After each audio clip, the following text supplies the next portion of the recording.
नोएडा में 7 दिनों के दौरान डेंगू के 22 नए cases. Mega power project site पर लैंडस्लाइडिंग, एक शख्स हलाक।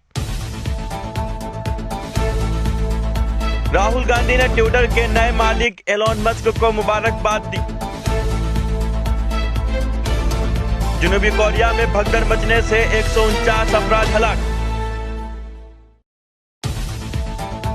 भारत ने ईरान में हुए दहशतगर्दाना हमले की मजम्मत की। यूक्रेन ने ईरान से रूस को हथियारों की सप्लाई रोकने का मुतालबा किया।